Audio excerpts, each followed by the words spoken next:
Primeiramente, eu gostaria de agradecer por você estar batendo esse papo aqui com o Projeto Empreender Mais, né? Como eu te falei, esse projeto tem o intuito de ajudar pessoas que têm o sonho de ter um negócio próprio, mas por algum motivo ainda não começou. E, primeiramente, gratidão, cara. Gratidão por você estar cedendo esse tempo seu aqui, que o tempo tão corrido aí, beleza? Cara, eu que agradeço a oportunidade aí, né? É sempre bom partilhar para somar, né? Quem partilha acaba agregando, acaba multiplicando o negócio, né? Que legal. Então é muito bom, é um prazer estar aí, cara. Vamos Beleza. lá. Primeiramente, eu gostaria que você se apresentasse, quem que é o Wagner? Bom, sou Wagner Oliveira, casado, 43 anos, pai da Mariana, vindo de família, né, humilde, como a grande maioria da população aí do Brasil, né? E Uhum. um sonhador, cara, um eterno sonhador. Que legal, Wagner, que legal. Empreender precisa sonhar, né? É preciso sonhar. Precisa sonhar. Não Ô, tem vai, jeito, mas conta um cara. pouquinho, antes da gente falar do seu negócio, conta um pouquinho como que foi a sua infância, se é aqui de Pinda mesmo, como que foi as suas experiências profissionais. Cara, eu nasci em Pinda, né? Nasci em Pinda e, assim, logo na infância eu fui morar em Taubaté, Uhum. né? Então, minha infância, assim, eu fui criado quando criança, um pouco com a minha avó, os pais trabalhavam e tal. E eu fui morar em Taubaté, né? Então, quando eu fui para Taubaté, ainda novo, a gente tinha bastante dificuldade, meu pai trabalhava lá, né? E, assim, foi uma infância bacana, né? Mas com bastante dificuldade financeira, dificuldade na vida, né? De superação. O meu pai ele tinha dependência química, né? Dependência química, e a gente sofria bastante com isso, né? Na minha infância, nessa época. Então, muita dificuldade assim para conseguir ter o sustento do dia a dia, né? Uhum. Faltava bastante coisa em casa, e eu lembro que muitas vezes dificuldade realmente faltava o que comer de verdade, né? A Uhum. gente fala assim porque às vezes a pessoa ela vive em uma condição, em uma situação, e de repente, né, é sempre bom olhar para trás, né? E, e, e tentar enxergar onde chegou, né? Porque em determinadas condições a gente não consegue enxergar a vitória, né? Ah, quando eu sempre falo assim que quando tudo é muito fácil, né, a vitória tem que ser algo estrondoso para significar vitória. E não, né? Uhum. Vitória Das pequenas vencer, coisas, né? né? É superar as pequenas coisas, superar as dificuldades, né? Assim, é muito de pessoas que está difícil e não fazem nada para sair daquela situação, né? Então, na minha infância, eu lembro de algumas vezes passar fome de verdade, né? De não ter o que comer em casa. Eu lembro que a mãe mandava para a escola, eu estudava de manhã, e ela me mandava para a escola à tarde, porque não tinha que comer em casa. E na escola a gente varria o pátio da escola e ganhava merenda de novo, ganhava merenda para levar para casa. Então, assim, Uhum. várias vezes eu me deparava com esse cenário, né? E quando você é criança, você, né, está com fome, você vai, você faz, né? E hoje a gente vê o histórico e vê, né, a superação, assim, a vitória, né, em superar tudo isso, né, assim, porque as condições, né, muitas pessoas colocam o que são hoje pelas condições que tiveram no passado, né, e eu acho que a condição lá de trás, ela pode ser um motivo, mas pode ser um impulso também para você sair daquela condição, um impulso para você se tornar alguém de sucesso, que busca o sucesso, alguém que caminha, né, destinado a fazer o bem, conduta, caráter. Ele pode te moldar, a condição lá atrás pode te moldar, né, tanto de uma forma positiva como negativa, e são Uhum. escolhas, né? Sim. E aí sim, independente da, do que passou da situação, é a gente ter referências ou buscar referências de pessoas que deram certo, de pessoas que não precisaram fazer o errado, né, para se tornar um cidadão de bem, vamos dizer assim, né? Não precisou passar por cima de ninguém, não precisou fazer maldade, né? Para se tornar uma pessoa de bem, de caráter, que busca sempre estar pronto aí para ajudar. Né? Eu lembro que na infância o empreendedorismo nasceu lá, né? Eu lembro que faltava as coisas em casa e a gente recebia doação de leite, cara.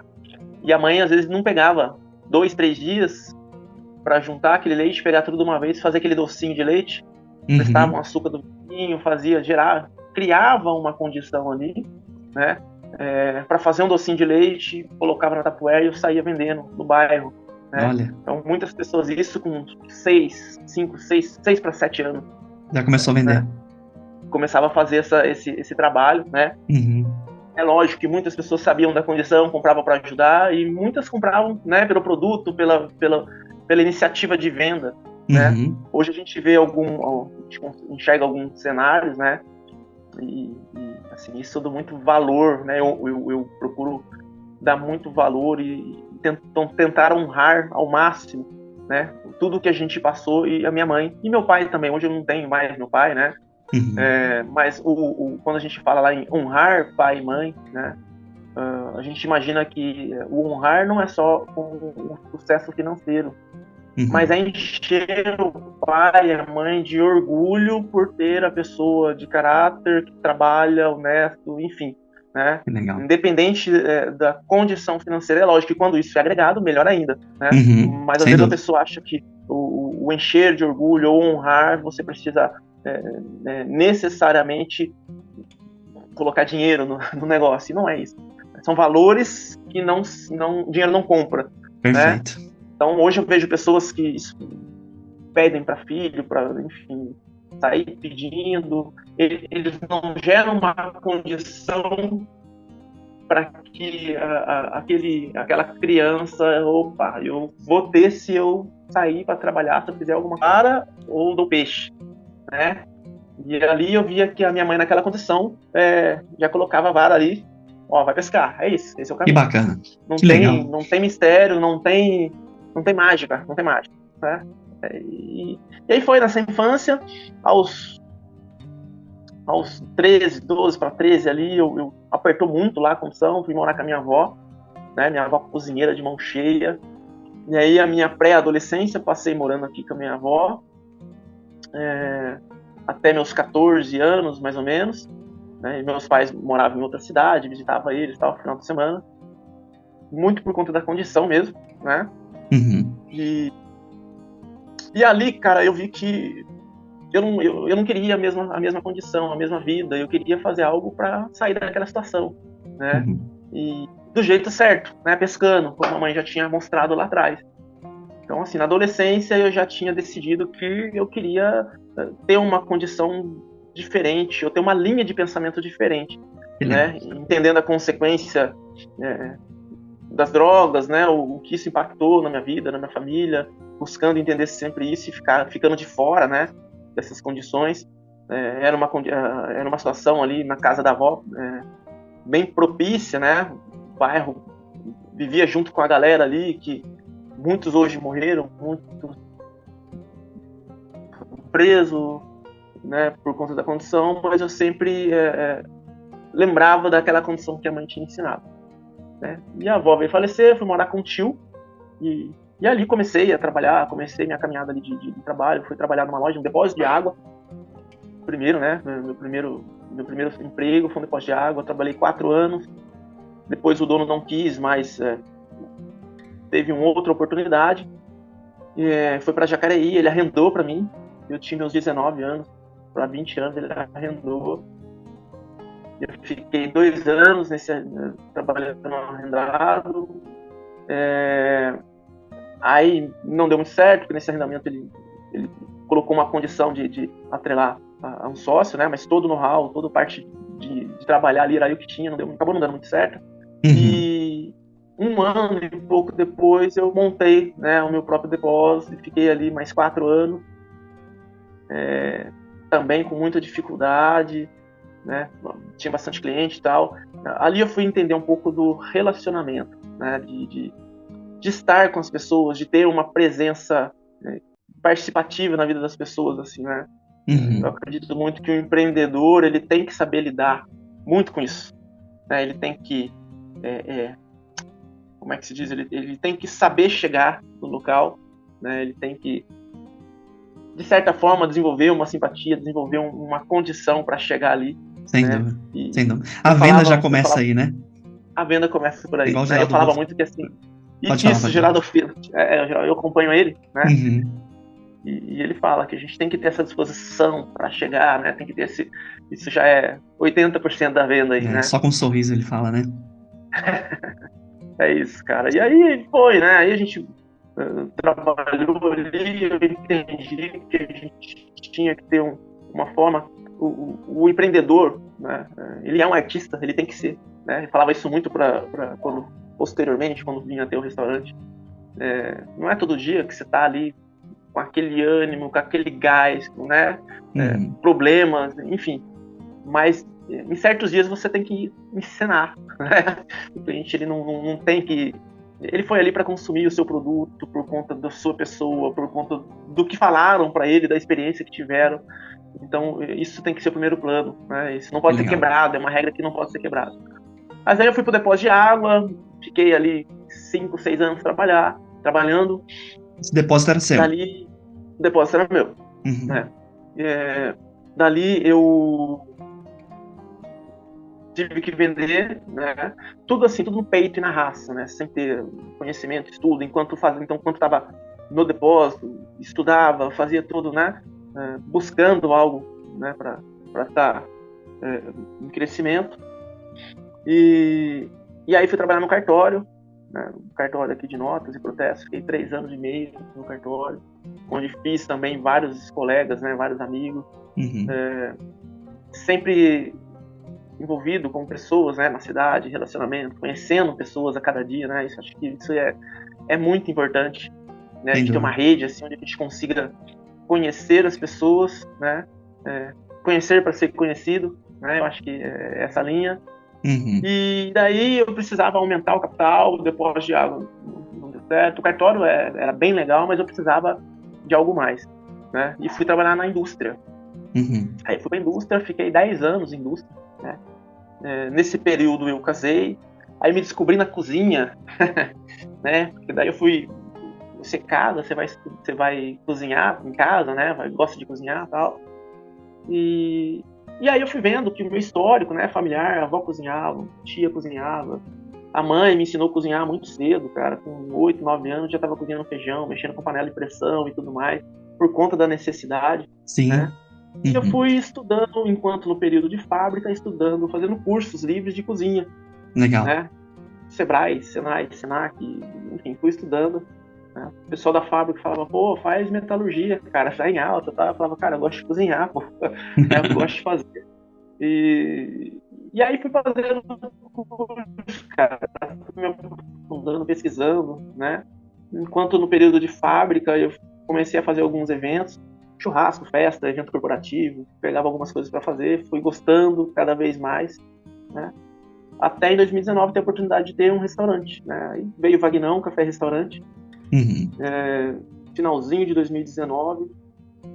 Ô Wagner, vamos lá. O restaurante. Vamos lá, deixa eu pausar aí. Nesse momento aí, depois, é isso que eu também tô curioso também, porque eu não sei da história depois do restaurante e depois das caipirinhas. Mas eu queria explorar um pouquinho a sua história antes, né? Você falou que teve muita dificuldade na infância. Eu me conecto muito com a sua história, porque isso a gente passou por aqui também, né, na minha família. A gente sabe a dificuldade que é isso, né? Ter pessoas que têm essa doença de dependências, né? E a gente sabe o quanto que isso, né, prejudica a família em toda, né? Desde questões financeiras, como questões emocionais, relacionamento, né? Então eu me identifico muito com a sua história. E ali eu fui pegando alguns trechinhos da sua história e eu queria explorar um pouquinho mais e conversar um pouquinho mais sobre isso. Porque eu tenho certeza que tudo que passou com você é o que você é hoje.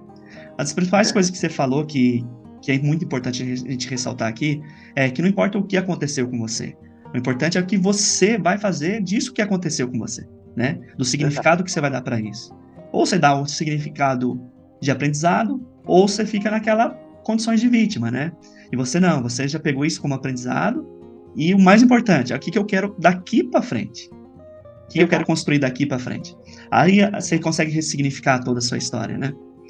Aí você falando que você começou a aprender a vender desde pequeno, e se não fosse isso para você hoje, né?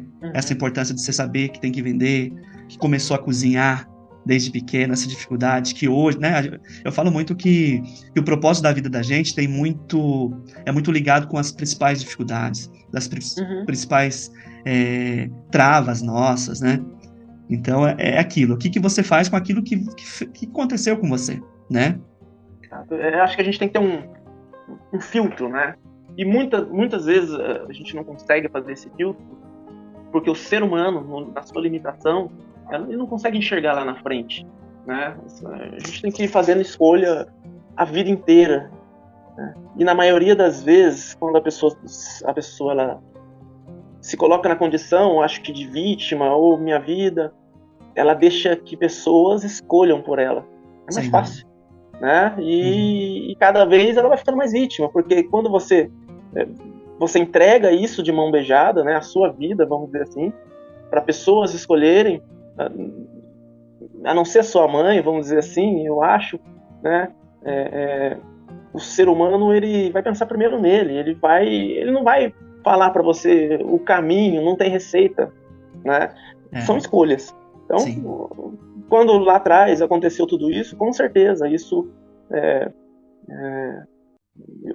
fiz a escolha, né, de que eu não queria ter aquela situação, de que eu não queria viver aquela condição, né, já logo no início. E o lance do vitimismo, né? Minha vida não deu certo porque eu passei por isso, a minha vida não tá dando certo porque me faltou oportunidade, né? Eu agradeço muito a minha mãe, porque naquela época de vender, né, naquela infância, de 6 para 7 anos, eu descobri uma coisa que pouquíssimas pessoas têm. Eu acredito que todo mundo tem, as pessoas só não exploram isso, não desenvolvem isso, né? Mas é o famoso carão, né? Você consegue chegar, oi, aí, tá tudo bem, tá tudo certo, tal. Pessoas às vezes sabem que tem isso, mas não conseguem explorar. E isso impacta direto numa venda, né? Na sua postura, de saber chegar, de saber...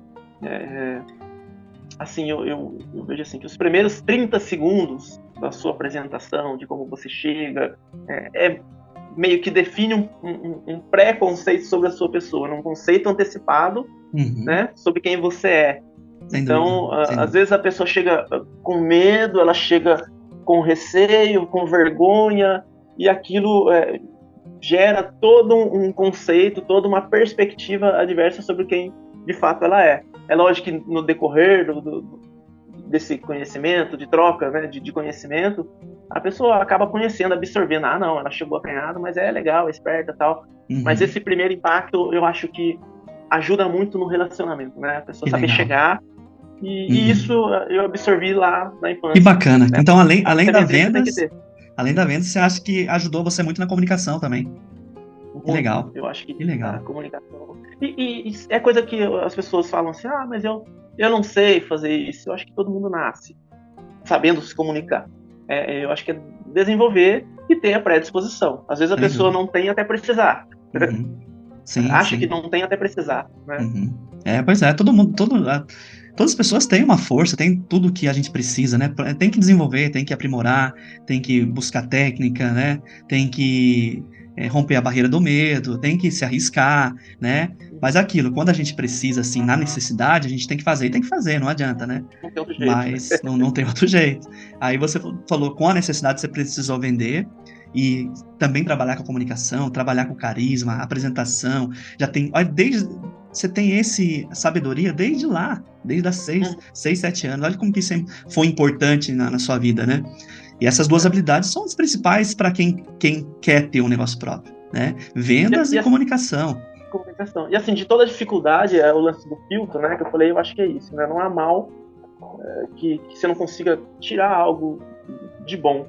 né? Porque senão eu ia ficar me lamentando aqui o resto da vida, que é falta de oportunidade, Sem dúvida. porque meu pai não pôde pagar uma escola boa para mim, porque se eu tivesse condição, se eu tivesse uma herança, se eu tivesse... e a vida passa, e a gente não se arrisca, a gente não se lança, né, para conhecer, para fazer outras coisas.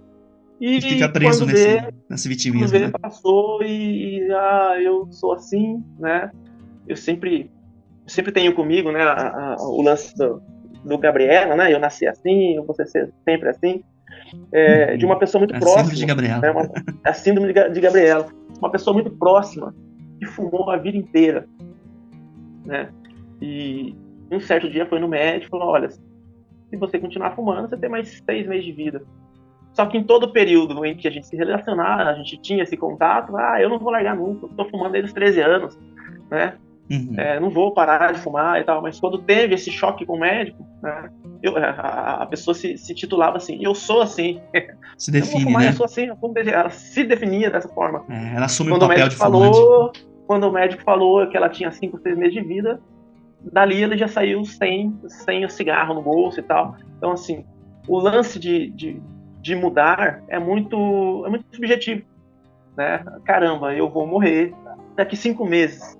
Tudo bem? Continua aí, tudo bem. Tem gente que não liga e tá tudo certo, toca do jeito que tá, né? Mas o querer mudar depende de uma condição que às vezes a gente não busca essa condição para mudar. E aí tá tudo certo, eu vou ser sempre assim, né? Porque é conforto, é cômodo, tá tudo certo, não se arriscar. Não tem nada de errado nisso. Não tem nada de errado, né? Mas o errado é reclamar da consequência disso, né? Se você não se arriscou, você não teve a oportunidade de melhorar. Se você não procurou mudar de vida, não entendeu que estava errado e teria que trabalhar isso de alguma forma, você vai ser sempre assim, você vai ter consequência disso. Sem dúvida. Eu acho que o empreender, ele deve sempre buscar uma condição de desconforto, né? Vamos dizer assim, de inquietude, para crescer, né? Porque senão o comodismo vem, né? O lance de ficar na cama, o lance de não fazer nada, o lance de passar o dia e sem se relacionar, sem ter pessoas próximas para desenvolver, eu acho que é comum, né? É comum desde os tempos da pré-história, né? Que o homem andava de um lado para o outro para comer, comeu, sentou, ficou por ali e deixa o dia passar. Zona de conforto, né? Tá errado? Não tá. Mas não tem como reclamar de que eu tenho que ir lá caçar, eu tenho que mudar de novo porque aqui acabou o meu recurso, né? Então, saber filtrar isso, eu acho que é muito importante. Mas que bom que você filtrou pro lado legal, o lado do aprendizado, o lado de pensar que o que acontece comigo é por culpa minha mesma e eu tenho que fazer acontecer. Ninguém é culpado pelo meu futuro, meu destino, do que aconteceu. E vai aprendendo com isso, né? Porque, assim, Napoleão Hill fala que existe duas outras leis. Como existe a lei da gravidade, como existem outras leis, existe a lei da negatividade e da positividade. Então, quanto mais você entra num estado positivo, mais você entra numa espiral positiva. E o negativo também. Infelizmente, a maioria está no negativo, né? Por causa dessa zona de conforto, porque às vezes ser otimista dá trabalho, né? Às vezes você colocar a culpa no outro, ou a culpa na cidade, a culpa no estado, a culpa em governo, a culpa em política, é mais fácil, né? Mas, assim, é aquilo que você falou, tá tudo bem. Só não reclama disso, né? Porque assim, a gente aqui colhe aquilo que a gente planta. Não tem jeito. Se a gente tá plantando agora, lá na frente a gente vai colher, né? Se a gente não plantar, tem muita gente que fala, mas eu não plantei isso. Tá, mas o que você plantou? Porque se você não plantar também, você vai colher qualquer coisa de outras pessoas também. Exato. E talvez se você não vai gostar disso. Se tiver tudo bem pra você, tá tudo certo. É exatamente isso. Aí a gente, pensando no empreendedorismo e na mente empreendedora, cara, isso vai totalmente ao contrário. O empreendedor é aquele cara que questiona. Aquele cara que é incomodado com tudo, aquele que quer mudar, né? E aí eu falo que é de perfil, né? Por isso que eu falo para você que o empreendedorismo, a gente precisa entender que existe alguns perfis, né? Desse incômodo, que a pessoa querer questionar, querer ser positivo, querer mudar a sua história, mudar a história da sua família, né? Só que às vezes não vai por esse caminho, né? Porque às vezes não ensinaram, né? A gente aqui no Vale do Paraíba, a gente sabe o que a gente foi ensinado, né? A gente foi ensinado mais para trabalhar para outra pessoa, né? porque era mais fácil, né? Mas o empreendedor não, o empreendedor é inquieto, cara, é aquele que questiona, é aquilo que você falou, né?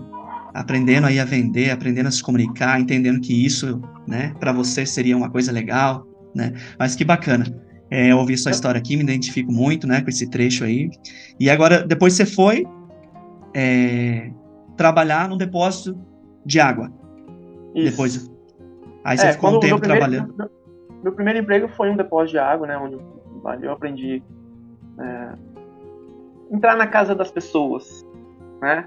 Que legal. Você entregava água, era entregador, entrar na casa das pessoas. Eu acho assim, esse lado de você, o Geraldo Rufino fala, né, de empreender com o CNPJ dos outros. Uhum. Então, eu acho que esse lado de você saber chegar, né, ter a postura de saber chegar na casa das pessoas, entender um pouco da educação, né, entender que independente do que foi na sua infância, colheu frutos bons, né, entender as origens. Cara, eu agradeço muito pela educação que a minha mãe me deu, né? Fui criado um tempo com a minha avó, um tempo com meu tio, e assim, embora referências assim, não minha avó, meu tio, se não terem, vamos dizer assim, uma estrutura para dizer assim, ó, vai por aqui, vai por ali, eles Conselhos, não né? tiveram me deixaram sempre livre. Uhum. Né? Meus pais também sempre deram a liberdade, nunca questionaram, né? E eu tive que fazer a escolha, é bom e é ruim, porque daí você tem que fazer a escolha por você mesmo, né? Mas o bom é que você eu pude ver também a desenvoltura deles, então os valores de educação, né? Se não fosse eles, seriam outras pessoas, porque a gente acaba se espelhando, né? É bom quando a pessoa vem na sua casa e consegue, bom dia, dá licença. Cara, muitas vezes você não sabe, e assim, aí você se coloca no local daquelas pessoas, né? Quantas vezes eu fui entregar um produto, fazer uma entrega com a cabeça a 1000 por hora, com os pais longe, com as coisas para resolver, orando de favor, e você chegava lá, bom dia, tudo bem, tá tudo certo, tal, e fazia essa vez, né, do comercial, de estar ali fazendo, né, indiretamente, inconscientemente, você vende o seu produto, né? Então, isso é empreender. Não era meu, mas a sua pessoa, a imagem, né, da sua pessoa, isso, às vezes, a água era o mínimo, o produto era o mínimo. Perfeito. Né? E aí, de novo, né, das coisas ruins, você tira coisa boa. A condição, né, não comprometeu na educação. Então hoje você vê pessoas chegarem, né? Às vezes as pessoas não conseguem dar o devido valor e respeito para aquele que está chegando, né? Seja ele um faxineiro, seja ele sei lá, um cooperador da reciclagem, seja ele um entregador de pizza, né? Cara, o cara tá defendendo dele ali. É o mínimo, né? Quando a gente passou por esse histórico, o mínimo que a gente tem que fazer é tratá-lo bem, com educação, com respeito, né? É um profissional que está ali defendendo dele.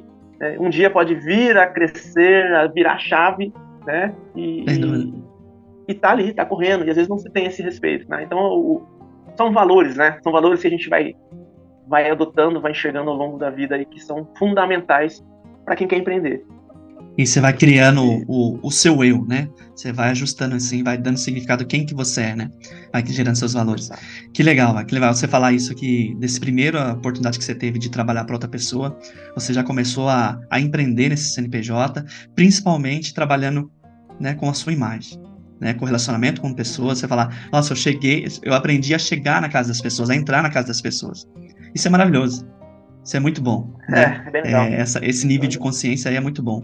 E depois você falou que você teve uma oportunidade de arrendar esse depósito, né? E aí teve uma dificuldade com o sócio. Me conta um pouquinho essa parte aí, porque é muito importante, porque pode ser que tenha pessoas que também vão entrar nesse formato, né? Vão arrendar, vão pegar uma oportunidade do ex-patrão, ou vai entrar com sociedade com outra pessoa. Conta um pouquinho como aconteceu com você e o dos aprendizados também. Bom, eu acho assim, nesse período, né, eu era muito novo e não tinha base de empreender nenhuma. Uhum. Ninguém da família empreendia, não tinha ninguém próximo para olhar como referência nessa situação, né? Todo mundo era CLT. Falando um pouco ainda lá do meu pai, né, para um comparativo, meu pai era um cara que tinha esse lado de dependência e tal, né, mas quando não, era um cara espetacular, que não tinha tempo ruim, né, então eu filtrei isso também. Cara, 2 horas, 3 horas, a gente ligando, me ajuda, quebrou meu carro, ele era mecânico, meu pai era quase um professor pardal, fazia quase de tudo lá, né. Então, me ajuda aqui, ele tinha aquela predisposição para não ter tempo ruim, né? Eu nunca vi alguém pedir ajuda pro meu pai, ele falou, mas agora? Né? Eu vou agora. Então, assim, ele sempre estava pronto, né, para estar lá, para tentar ver o problema, para olhar. Então, assim, seria muito injusto também não reconhecer o lado bom das pessoas que cruzam a nossa vida. Não, né? Então, nessa sociedade, né, indo para esse lance do depósito de água, assim, a pessoa colocou ali a condição de que eu conseguiria arrendar se fosse junto com outro amigo dele, que era de outra cidade. Então, cara, quando a pessoa chegou de gaiato, não sabia nada, né? Tinha dificuldade também dessa dependência química, né? Então, às vezes ia trabalhar muito louco, ia trabalhar, né? Chegava já e ficava ali viajando, sem condições. Eu fazia toda a parte de entrega, de atendimento, fazia também, e essa pessoa ficou ali, né? Então, assim, foi um pouco um desacordo. Agora, por inexperiência, né? Eu acho que é sempre bom conhecer, colocar os pontos certinho. E hoje, né? Com tudo que eu estou vivendo, é sempre bom conhecer as outras pessoas, até onde pode chegar, e é sempre bom considerar que seja, ele tem que ter o otimismo de que o negócio vai dar certo. Ninguém abre um negócio para dar errado. Ninguém faz uma tentativa para dar errado. Ninguém busca fazer, se não der, se não der, a gente faz outra coisa. Né? Eu penso muito igual ao casamento. Vamos casar, se não der, separa. Empreender é a mesma coisa. Cara, tem que dar. Tem que fazer dar certo. Não tem outra alternativa. Mas considera sempre o 1%, porque se não der, o que eu vou fazer depois que né, não deu, para onde eu vou? Esse 1% não pode fugir da margem, que eu acho que é o que deixa a gente com o pé no chão. Né? Não faz a gente extrapolar, faz a gente medir risco, calcular risco. E às vezes até insistir em algo que não vai dar fruto mesmo, né? Exatamente. Né? E eu acho que insistir em algo que pode não dar o resultado. Né? E às vezes no meio do caminho, isso eu tô vivendo hoje, a gente já vai chegar lá, né, nessa conversa, mas assim, às vezes você precisa mudar a rota, mudar o caminho, mudar a forma de enxergar, e às vezes não que aquilo não vai dar certo, mas precisa ter um outro caminho. Eu acho que esse 1% de que se não der certo, ele tem que ter para você ter, eu não diria um plano B, mas para você ter o pé no chão. Sim. Né? Então, acho que para quem está começando agora, para quem tem isso e tal, ter tudo acertado, né? Tudo bem definido, o que um pode fazer para contribuir, né? Eu acho que a sociedade sempre tem que partir de contribuição, né? Assim, seja ela financeira, né? Mas também com a participação do trabalho, com a participação em algum setor, a pessoa, o sócio está envolvido, porque senão ele passa a ser só um investidor, né? Não é só um investidor, ele passa a ser um investidor. Então ele vai buscar o resultado, vai querer o resultado e tudo mais, né? Dentro do mundo dos negócios. Então a sociedade tem que ter essa participação e ter bem definido as funções, né? O que cada um pode colaborar para o crescimento daquele negócio. Eu acho que é bem por aí. E assim, o lance do entendimento também. Às vezes a pessoa entra numa sociedade e um faz mais do que o outro e fala, cara, e a sociedade às vezes não dá certo por conta disso, né? Então assim, tem que estar definido porque aquele que faz mais não é mais do que justo, tem um percentual a mais do que colabore. Né? Caramba, ele tá fazendo mais, ele tá correndo, tá vivendo, tá fazendo tudo isso. E, então isso tem que ficar já desenhado no começo, né? Do negócio, os acordos, tem que ficar bem certinho, né? E no mais, cara, eu acho que é o desafio, né? É o desafio. Pessoas diferentes, criações diferentes, nem todo mundo vai pensar igual, né? Eu acho que o objetivo lá na frente tem que ser o mesmo só, o resultado lá na frente tem que ser o mesmo. Sonhar junto, né? Acho que sonhar junto, acho que é isso. Legal. Ô Wagner, eu entendi porque que às vezes não deu certo aí, né? essa sociedade, é aquilo, foi imposta mesmo, algo, talvez, tem pessoas que você, é uma pessoa que você talvez nem conhecia, que veio com alguns problemas, que não entendia do negócio, então a chance disso Exato. dar certo era quase zero mesmo, né? Muito Mas pouco. serve como aprendizado, né? Serve Com como, certeza, é uma lá experiência. na frente isso eu já não sei o que não fazer agora, né? Eu já sei o que Exato. não dá certo. Agora você tem Exato. tudo isso de know-how, de conhecimento, né? Uhum. Porque assim, eu acho que a sociedade, o mais importante é aquilo que você falou, viver juntos, sonhar junto e ter valores próximos do outro, né? Valores Uhum. que combinam com o outro. Eu tenho, esse meu sócio tem problema com dependência. Pô, para mim isso é Uhum. um valor muito forte, que veio lá da minha família, eu não quero Uhum. isso para mim. Então, é esses ajustes aí, aquilo que você falou, conversar antes, tudo isso, conhecer a É. pessoa, né? Eu acho que os valores pessoais de vida, isso, isso tem muita importância numa sociedade, né? Porque a pessoa que ela de repente tem o mesmo valor, os valores que você tem, né, como ser humano, é, é, ele tem uma compreensão, uma direção que segue o mesmo objetivo ali, né? Acho que quando isso não vem de encontro, se tem uma dificuldade muito grande, né? Porque viver o ser humano, estar próximo, tá? E compreendendo, muitas vezes aceitando aquela situação, né? Por conta de valores, por conta do que você é, né? Aceitar não é concordar, né? Você Uhum. aceita e concorda a hora que tiver realmente seguro para tomar essa decisão de concordar, né?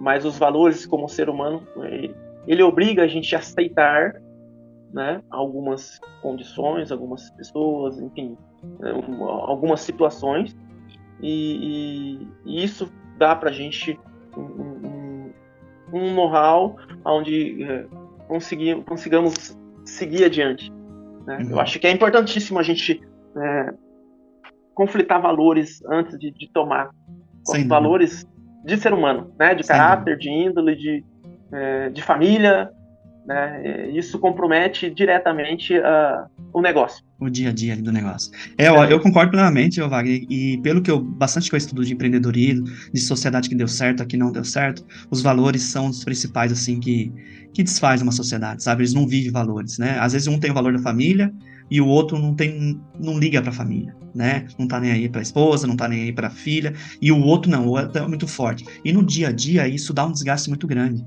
Mas o que Eu acontece acho que também, às vezes as pessoas não conhecem nem os próprios valores, não se uhum, conhecem, não sabe o que é importante para você.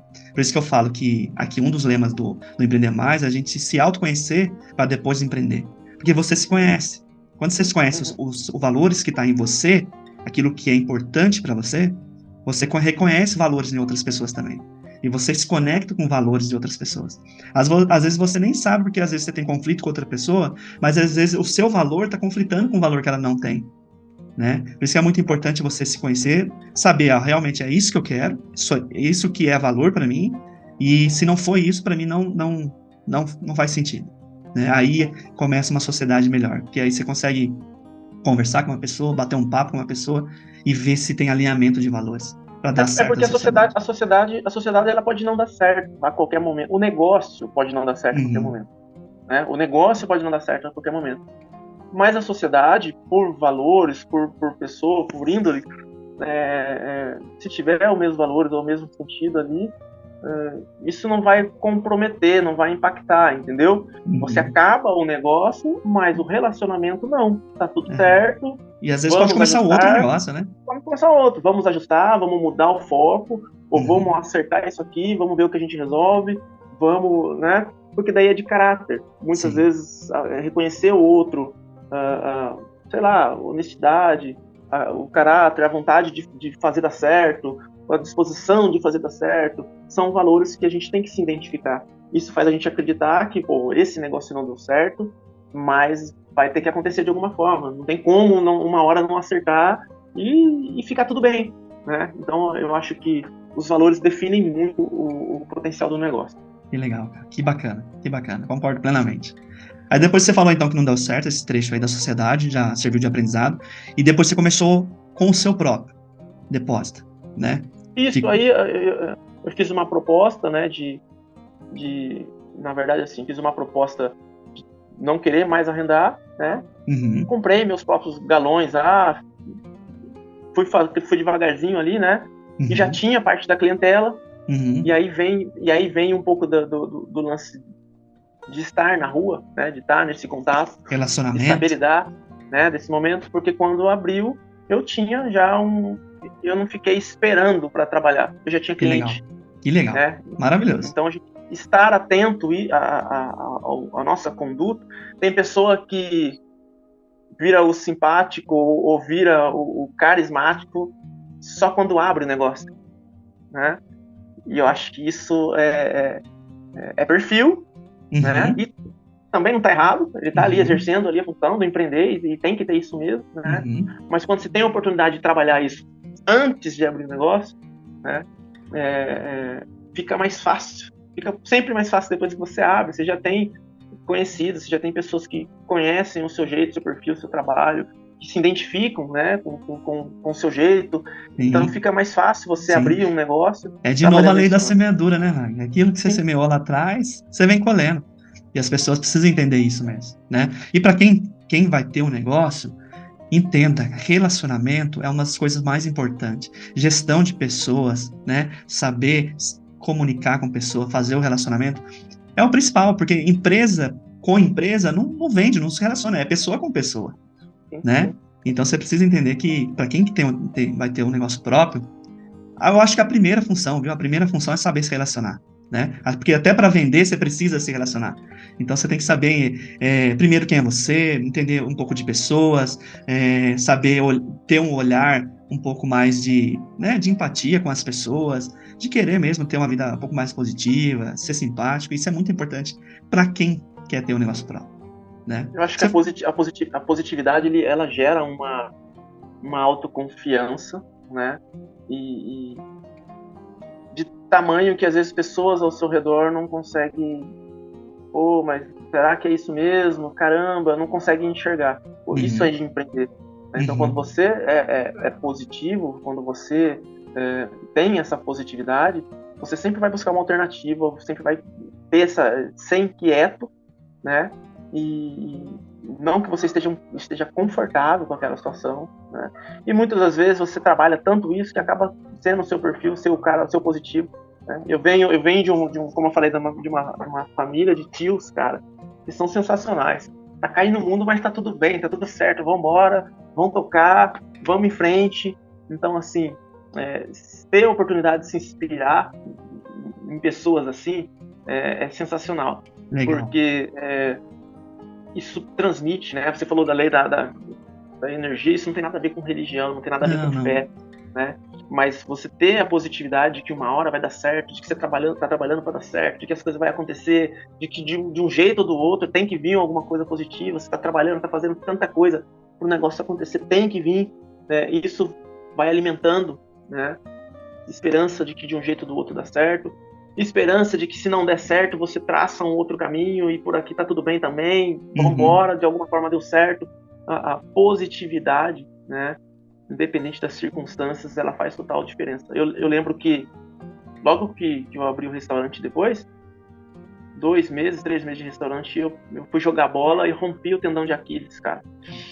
Com todo mundo no restaurante, eu peguei todo mundo cru, ninguém trabalhava em restaurante, né? E eu lembro que eu pensei comigo, cara, como é que eu vou fazer?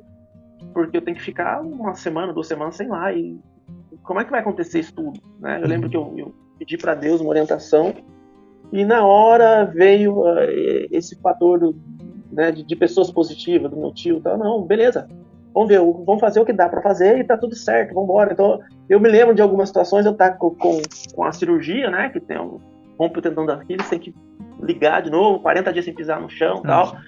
Eu lembro que eu encontrava com pessoas na rua e falava, meu Deus do céu, e agora? Como é que você tá fazendo? E eu acabava consolando a pessoa, gente, tá tudo certo, vambora, não tem o que fazer.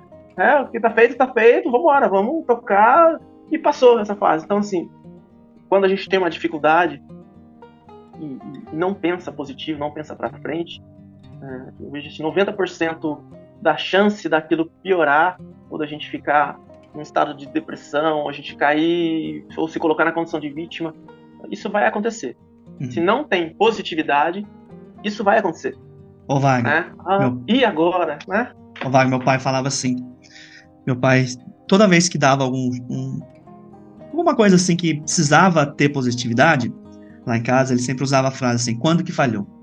Ele só falava isso. Quando que falhou?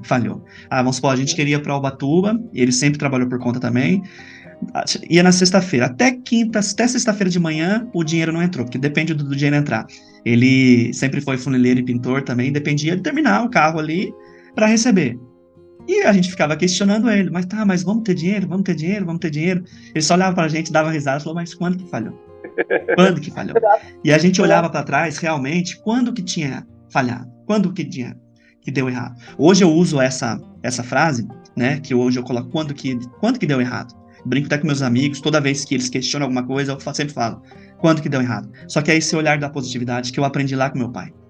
Sabe ter calma, seja positivo. Porque assim, é aquilo que a gente falou, né, Wagner? São duas escolhas. Ou você escolhe ser negativo, ou você escolhe ser positivo. Eu escolhi pra minha vida ser positivo. Você escolheu pra sua vida ser positivo. Né? Dá mais trabalho? Dá mais trabalho. Muito mais. Mas a gente sabe a recompensa disso, desse pensamento, de tranquilidade que dá pra gente. E a gente vê que as coisas vão acontecendo. Você vai entrando nesse ciclo positivo, você vai atraindo coisas positivas. E de alguma forma, isso retribui. O universo retribui, aí depende da crença de cada um, né? Vem a retribuição. Porque assim, se você é negativo, você fica na lamentação. Você fica parado. Aí quando você fica parado, dificilmente você contorna a situação. Quem é positivo, não, tenta dar um jeito. Vai pra lá, vai pra cá, vai pra lá, vai pra cá, vai pra lá. E é isso. Eu acho que é pra você ultrapassar uma barreira, vencer uma dificuldade, a positividade, assim, é aquilo que você falou, sei lá, ajuda 80%, 90%. Depois você vai construindo a solução do problema, você vai resolvendo algumas coisas que tem que resolver, né? Imagine se você ficar se lamentando. O que eu vou fazer agora? Você não ia sair dali, né? Porque quem é positivo fica pensando na solução, para de pensar no problema, né? Mas que bacana. Que bacana isso, né? Ô, Wagner, depois você falou que ficou um período, então, com o depósito, né? Agora é com você, era de você mesmo. Me conta um pouquinho desse período aí, né? O que você aprendeu também com esse período. Aí era só você fazendo a venda ali. E para depois a gente entrar quando você foi para a CLT. Que eu quero também entender esse momento também. Legal. Ali eu abri esse depósito, né? Do outro depósito. Por conta desse know-how, eu já tinha alguns clientes, fornecia, né? Ferroviária, prefeitura, tinha algumas fábricas e tal. Que legal. E ali eu tive um senhor, né, que ficou 3 anos comigo, que era o seu Manuel, o seu Mané. Ele tinha acabado de aposentar, falar, eu quero entrar com você aí, ficou lá, trabalhava comigo ali no depósito, né, meio que em sociedade também, né, mas aí foi uma que deu certo, vamos dizer assim. Legal. Né, ele ficou comigo ali um bom tempo, tinha experiência e ficava por ali, né. E ali, cara, eu fazia de tudo, no depósito também. Né? Então tinha essa parte de relacionamento, descarregar caminhão de água e fazia, né, o braçal do negócio, né? Porque uma sociedade ou um negócio, né, ele depende de pessoas e depende de cada uma do seu setor, cada uma né, o cara que é o da linha de frente, enquanto sociedade ou enquanto funcionário, ele não pode nunca desmerecer aquilo que ele está fazendo, né? Ele não pode nunca, assim, não pode ser desmerecido, porque ele tem a sua participação no negócio ali, né? E então, às vezes a pessoa ela vive numa condição de que tem que trabalhar muito, né? E não consegue enxergar que aquilo ali que ela está fazendo é a participação direta do negócio. E tudo importante, né? E é tudo importante, mas que aquele que administra, ele não tem aquele esforço físico, ele não tem aquele braçal direto, mas se não tiver ele, é um organismo. Se não tiver ele, o negócio também não anda. Né? Sem dúvida. A gestão, né? A gestão. Se não tiver esse entendimento, fica difícil. Mas eu trabalhei ali no depósito, ali foram 3 para 4 anos, também sempre me relacionando, sempre considerando, né, o período de relacionamento. Aí eu vendi, né, uma venda. Você vendeu o depósito? vendi o depósito, eu tive uma venda frustrada do depósito. Por quê? Né? Cara, eu acho assim, inexperiência, né? Sem uma base, um suporte, apoio ali, né? Eu vendi sem contrato, de boca, vai, vende e só Não recebeu.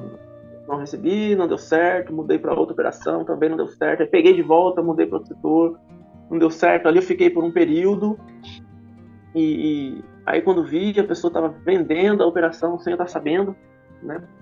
Daí, parte do depósito estava vendendo e eu não estava sabendo. Aconteceu, foi até chato, né, a situação.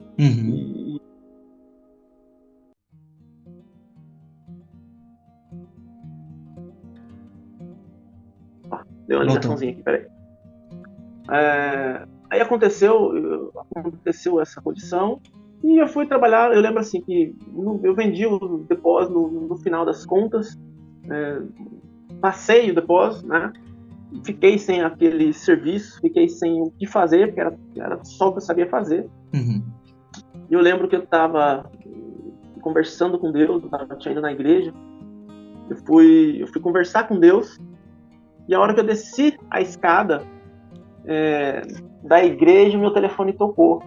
Eu, cara, o que você está fazendo? Estou precisando de alguém para me ajudar. Era um amigo meu, estava abrindo uma empresa e tal, e fiquei com ele ali. Cara, a gente consegue dar uma pausinha aí? Consigo, sim. Sério? Sim. Eu preciso falar com a minha irmã aqui, eu preciso pegar minha filha na escola. Tá, deixa eu dar uma pausa aqui. Beleza, voltou. É isso aí, vai. Cara, então, aí tava falando do depósito, né, que eu acabei vendendo, aí Deus preparou um trabalho para mim. Eu acabei de descer da igreja, o telefone tocou, cara, vim trabalhar comigo. Aí era uma empresa de eletrônico, e dali eu tinha um carro que eu fui vender pro cartório, né, fui fazer uma venda lá, acabei tendo esse relacionamento com o dono do cartório. Na hora da venda, não deu um mês, ele me convidou para trabalhar ali. E ali eu fiquei 3 anos e meio, 3 anos e pouco também. Ô Wagner, por que você decidiu vender o depósito? Aí eu comecei a namorar, né? Falei, cara... Você me escutou aí? Cara, eu precisava... Eu tinha intenção de estudar, né? De fazer alguns cursos, de mudar a rota, né? Entendi, mudar a rota. Eu tinha Legal. ficado naquela condição. Falei, não, cara, eu quero estudar, de repente fazer um curso, fazer uma faculdade, fazer algo nesse sentido e tentar uma oportunidade de emprego, porque até então eu estava trabalhando, comecei lá, trabalhei 4 anos e já fui para dono, né, e não tinha conhecimento para fazer gestão. Eu tinha totalmente noção disso, né, mas acabou que não deu certo, né, os cursos, tudo que eu fiz foi profissionalizante, foi algo nesse sentido, o que cabia no orçamento, né, vamos dizer assim. E aí vendi, né? Passei o depósito, fui trabalhar com esse amigo, fiquei 40 dias, já teve a oportunidade melhor, daí quase que dobrou trabalhando no cartório, e sempre com pessoas, né? Sempre com... Aí já no formato CLT mesmo. Tá envolvido com CLT. Né? Dali eu resolvi que eu queria casar e tal, e o salário não dava, era baixo, né? Foi aonde eu fui fazer os cursos para poder entrar numa fábrica, né? Muita dificuldade, né? Eu lembro que eu precisava de um curso de ponte rolante, né? E não tinha condições de pagar esse curso. O presidente do Senai aqui era o Torino, e todo dia reunião, e eu fui lá para falar com ele e nunca conseguia. Fiquei quase uma semana indo lá tentar falar com ele para ver se conseguia esse curso, né? Ganhar esse curso aí. E ganhar, ou parcelar, ou jogar para frente. E eu lembro que eu esperava ele no portão, e aí um certo dia eu descobri que ele saía pelo outro portão. E aí teve um dia que não deu certo. Eu achei ele, expliquei a situação, falei, não, vou fazer o curso, cara. Eu lembro que fiz o curso enquanto eu estava no cartório ainda. Acho que não tinha nem terminado o curso, já tinha uma oportunidade de emprego em fábrica. Aí iria melhorar mais ainda o salário e tal, e seguir, né, nesse formato. Uhum. E em fábrica eu fiquei 10 anos, cara. Fui para uma, aí a fábrica foi embora, entrei em outra. Aí fiquei 9 anos no chão de fábrica, luxo, né? Uhum. Onde também aprendi muita coisa, aprendi a me virar, né? Oportunidade de ter um salário fixo, né? De você ter ali o 13º, PLR, enfim, Uhum. né? As vantagens de um salário fixo, né? Uhum. Eu acho que isso foi sensacional, foi uma fase muito boa, de relacionamento também com pessoas, né? E ali dentro dessa fábrica eu tive a oportunidade de fazer alguns cursos, me descobri na cozinha, né? Você descobriu na cozinha por causa do casamento? Cara, foi porque você sempre, assim, que você casa, né? Ah, pô, agora eu tenho meu fogão, eu vou, Tem né, minhas fazer aquele coisinhas, né? jantarzinho legal, tenho minhas coisinhas aqui, Quer fazer um e negocinho que você viu ali, ou outra pessoa é isso, fazendo. vamos fazer essa receitinha e tal, e fui tomando gosto, cara, né? Fui tomando gosto naquilo ali, né? A esposa, a cobaia, né? Sempre aprovando as receitas, não, ficou bom, tal, uma hora ou outra, uma reunião de amigos, vem, a gente Que faz uns legal. pratos diferentes, foi dando certo. E até a hora que eu falei, caramba, eu acho que eu quero fazer isso, né? Eu quero trabalhar com isso. Até a hora que isso aconteceu, né? Entendi. Então você estava na fábrica quando virou aí a câmera. Espera aí que eu preciso mexer nos dados aqui, porque Tranquilo. aí foi. Então você Isso estava foi. na fábrica, aí aprendeu a cozinhar, viu que tinha essa habilidade de cozinha e começou Na, já a na, fazer na aquilo que fábrica, o empreendedor faz, né? Vai tendo uma visão lá do futuro, né? Vai projetando o isso, eu futuro, fui ah, eu fazendo, consigo fazer eu fui isso. fazendo eventos, isso, Aí já foi fazendo eu fui eventos fazendo também. eventos, e sempre tem, porque daí assim, a galera descobre que você gosta de cozinhar, as oportunidades surgem do nada, né? Eu vou fazer um churrasquinho, quer ir? Aham, É sempre assim, né? Ah, aham, ô, vou fazer um negócio lá, sabe? Porque pô, sabe que você gosta de cozinhar, que você cozinha e tal. O churrasqueiro tá garantido, a comidinha tá garantida, o arroz e tal, vambora, né? E aham, aí, vamos dizer assim, nesse momento de aprendizagem, que tudo é aprendizagem, né? Eu fui aprendendo e fui explorando isso, né? Então, assim, às vezes a pessoa, não vou porque eu que vou ter que ficar na churrasqueira. Cara, você gosta, mas você quer viver disso um dia? Quero. Então você tem que explorar de alguma forma. É uma uhum. oportunidade, É né? Para oportunidade, né? ver que você é uma oportunidade, né? E pessoas às vezes não entendem. Você vai, a pessoa só chama você porque é para cozinhar, porque é para tá, vamos embora, tá tudo certo, né? Uhum. Mas é esse olhar de lá na frente, né? Sim, sem Cara, eu dúvida. acho que eu gosto mesmo de fazer isso e uma hora eu vou montar um restaurante, eu vou começar a trabalhar com isso. E foram surgindo oportunidades de festa, aniversário, casamento, batizado, enfim, né? E as coisas foram tomando um corpo, e eu na fábrica e cozinha, fábrica e cozinha, e eu lembro até hoje, cara, teve uma vez, né, quando foi para mudar tudo, porque a insegurança de empreender é muito grande, né, cara? Sim, sim. E quando você é solteiro, você mete a cara, né? Você vai por conta. Quando você tem a proposta de uma família, você tem que pôr na balança e tem que ter o consentimento da família, né? Então, quando surgiu a oportunidade do restaurante, eu lembro que eu fui falar com a minha esposa, falei, meu, é um sonho e tal, o Uhum. que você acha, né? Meu, na minha cabeça tá, se eu não tentasse, eu não iria saber se tinha dado certo ou não, mas ao mesmo tempo, se der errado, eu vou comprometer o plano médico, saúde, a escola, eu vou comprometer tudo isso. E esse comprometimento é aquele 1% que a gente tem que estar consentido, Uhum. né? Pelo menos, ó, beleza, eu tenta, vamos ver o que dá. Então, esse consentimento, né, é muitíssimo importante, né? Que Tem legal. pessoas que se atrapalham e isso realmente, compromete diretamente a família, né? Uhum. Tem que ter uma base estrutural em,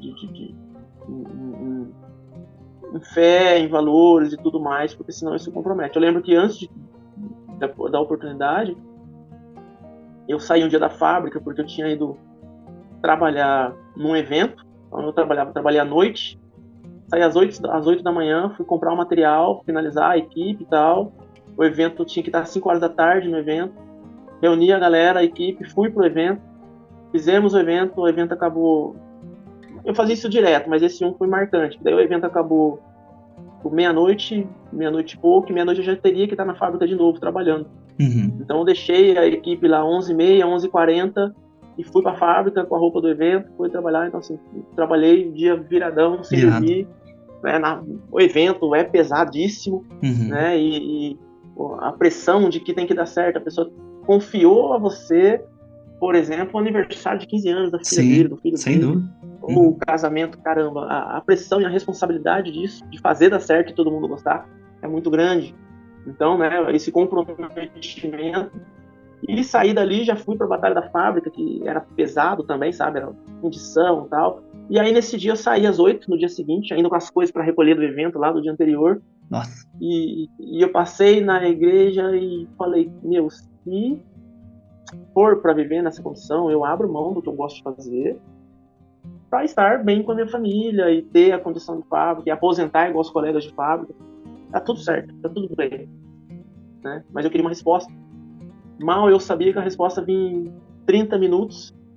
Daí eu saí dali, fui pra loja de um amigo meu e entrou o rapaz. Cara, eu recebi uma proposta, vou ter que vender o restaurante. Olha isso, cara. E aí eu caí e ainda eu nem disse que não era comigo, né?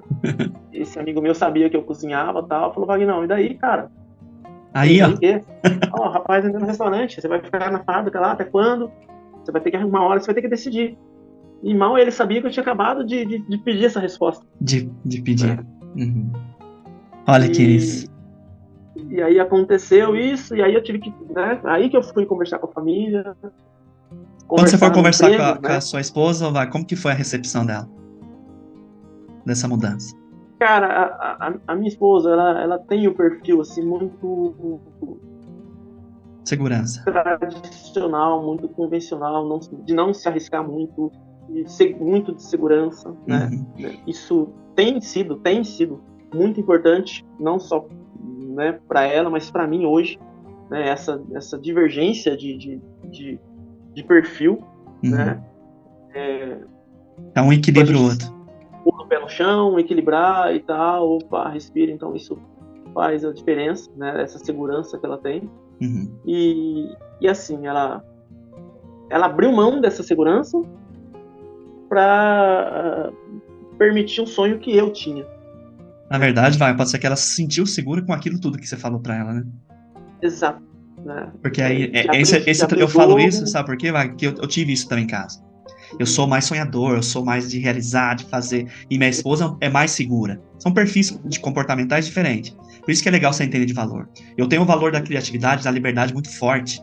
E ela tem o valor de fazer as coisas corretas, certas, planilha, segurança. Mas quando a gente entende de valor, a gente fala, o que eu posso fazer para sanar esse valor de segurança sempre? Igual você falou, escola, plano médico, isso eu vou garantir, né? Isso eu vou estar sempre pensando.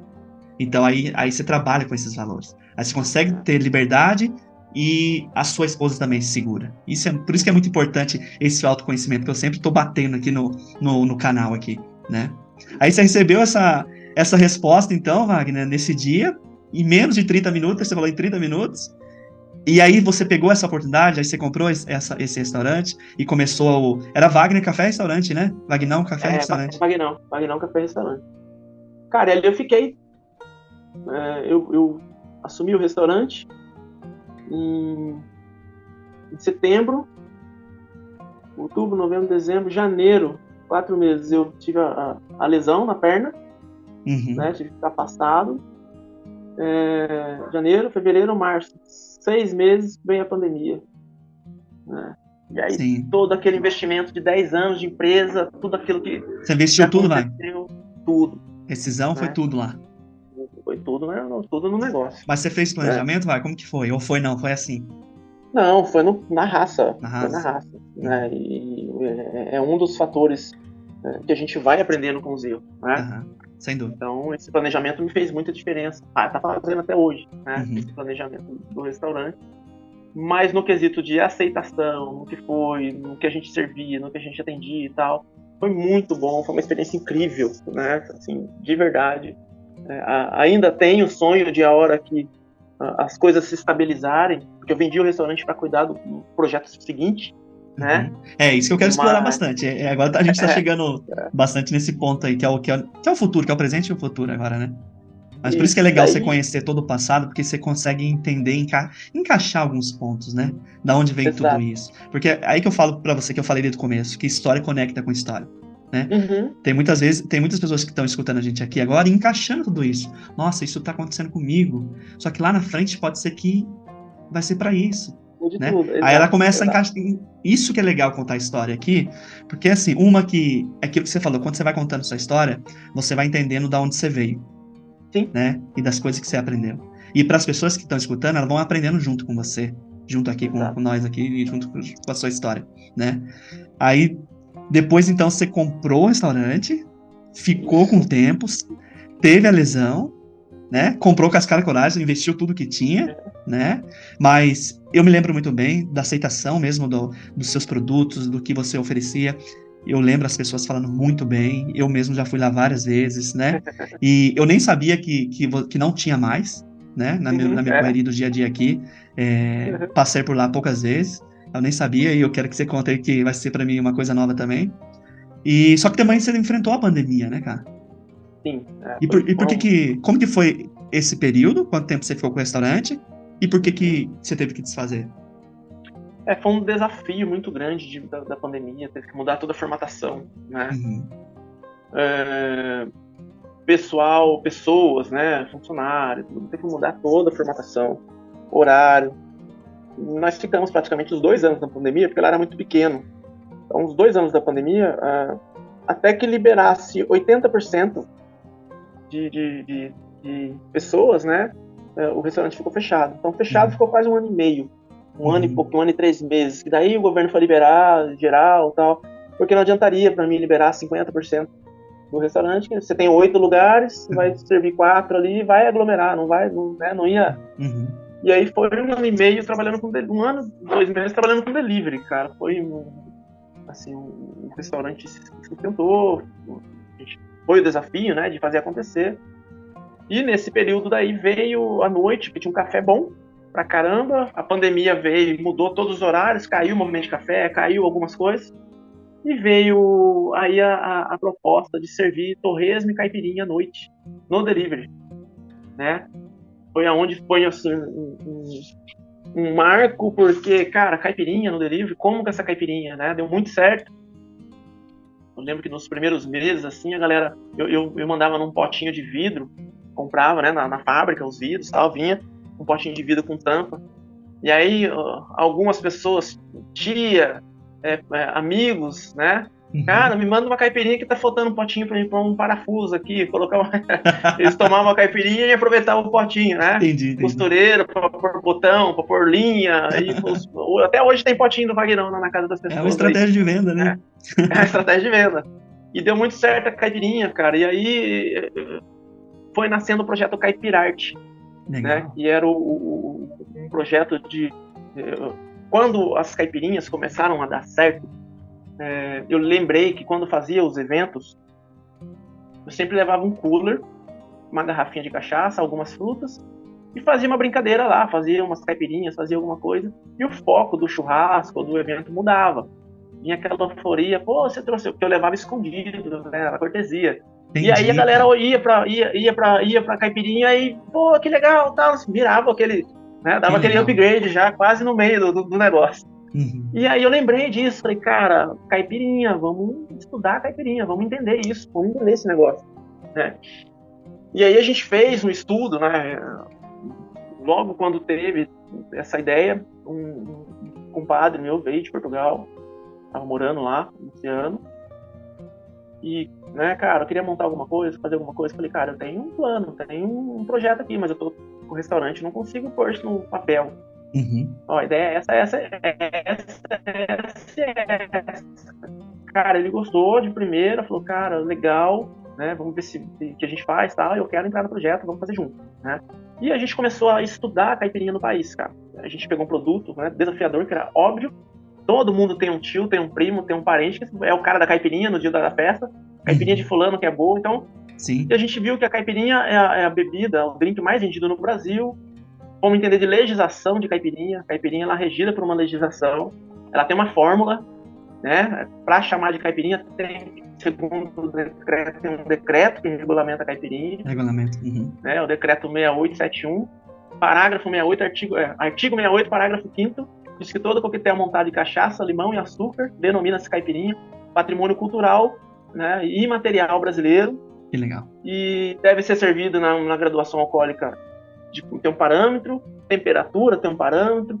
E aí a gente começou a explorar isso, entender se no Brasil pessoas tinham esse conhecimento, né? Pessoas tinham essa especialização no drink mais famoso do Brasil, né? E aí a gente começou a ter esse estudo, entender que gringo vem de fora, não vem para tomar gin tônica, não vem para tomar whisky, o gringo ele quer tomar cachaça, caipirinha. E por que não gourmetizar isso? Por que não dar uma cara nova, um upgrade, ou conceituar isso, né? Ter um conceito do drink mais original do Brasil. Que legal. Enfim, a gente foi estudar isso, inserção cultural, inserção econômica, por que tem esse nome, por que existiu, estudar muito cachaça, né? Porque caipirinha, segundo o decreto, tem que ser cachaça.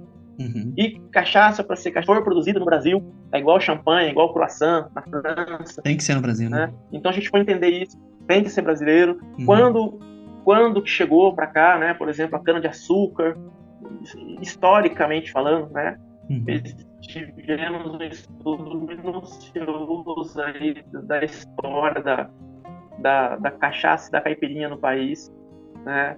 Quando o Fernando de Noronha trouxe a cana-de-açúcar para a ilha que ele ficou, e ali plantou, e aí começou a produção pelo Brasil, enfim. Teve todo esse estudo, e o projeto começou a ganhar forma, né? Legal. E a gente foi estudando, entendendo as possibilidades e combinações, né? Então a gente estudou bem a caipirinha para ter um produto diferenciado, né? Ter um produto original, brasileiro, mas com um conceito diferenciado hoje, né? Bacana. Então, a Caipirarte, ela nasceu com mais planejamento, né? Ela sim nasceu com mais planejamento, mais testes, mais conhecimento ali. E quanto tempo você tem ela? Cara, a Caipirarte, desde a origem do projeto, fazem 5 anos, 12 de outubro, 5 anos que a gente 4 anos que a gente desenvolve, né, o projeto. Que legal. E no meio tempo você vendeu o restaurante?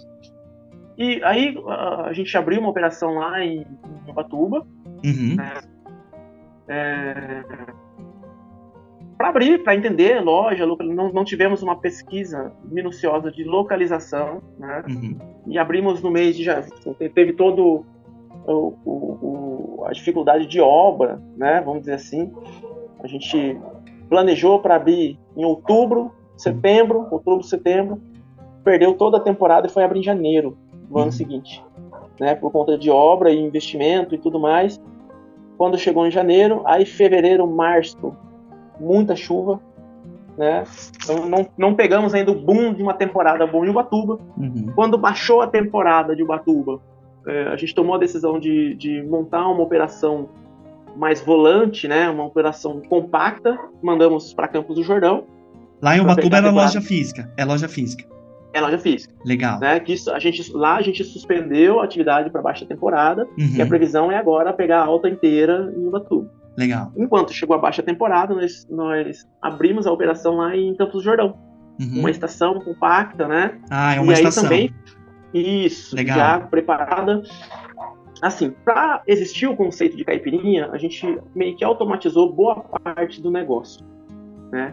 Então a gente automatizou a forma de bater a caipirinha, automatizou dosagem da caipirinha, automatizou receita, a gente meio que transformou isso numa operação rápida, né? De modo que a pessoa consiga tomar a mesma caipirinha, ainda precisa de uma operação do humano ali para estar montando, mas consiga tomar a caipirinha sempre padronizada, certinho, legal. Né?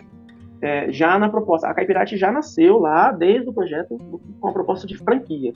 Que legal, cara, né? Que legal. Isso que eu ia até perguntar. Ela já tem essa formatação, já tem esse formato, essa ideia, então ela já nasceu. Por quê? A gente viu o apelo né, do negócio. Uhum. Não existe ninguém especializado em caipirinha no país. Que legal. Então é um desafio de implantar um conceito. Sim. Maravilha. Mas para ter um conceito, a gente tem que estudar muito bem a proposta e o drink, né? Então vamos estudar. E a gente foi para esse campo de estudo mesmo do produto, né? E depois veio para aceitação. Antes de abrir a loja, aceitação com alguns eventos, levando o produto, entendendo a aceitação de sabores. Nós tivemos a participação de uma nutricionista que ela harmonizou os sabores, né? Que legal. Todas as nossas caipirinhas, ela tem a composição da cachaça, limão e açúcar. Eu até brinco com as pessoas, não existe caipirinha de morango, a caipirinha é de limão, né? Com morango. Ela pode ser uma caipirinha com morango, Entendi. mas de morango não existe. A caipirinha é de limão, segundo o decreto nacional. Entendi, né? Perfeito. E aí a gente agrega sabores, como o lance da cozinha, né? A cozinha, ela tem uma possibilidade de harmonização, combinação infinita, né? E eu trouxe isso um pouco para a caipirinha. Então a gente testou ali vários sabores diferenciados, como caipirinha com rúcula e hortelã, caipirinha com pimentão amarelo, caipirinha com paçoca, caipirinha, enfim, vários sabores diferenciados que nós criamos e colocamos o produto para essa experiência de aceitação. A aceitação foi boa, né? Foi bem boa, e todo mundo que olha o negócio hoje, né? A gente está em fase de bater o martelo para a formatação, né? Da franquia, mas todo mundo que já olha o negócio já pergunta. Nós tivemos agora, nesse final de semana, no Festival da Cachaça em Paraty, o que tem de telefone, de gente perguntando aqui, cara, se já tem a franquia, se já tem valor, como é que funciona. Então, assim, isso é muito legal, por conta que a gente está atingindo um objetivo de trazer uma inovação, trazer um negócio, embora ser caipirinha, mas um conceito novo, uma inovação. E processos, né? Um processo, né? E já ter a cara né, do objetivo, que era virar uma franquia. Que legal, cara. Né?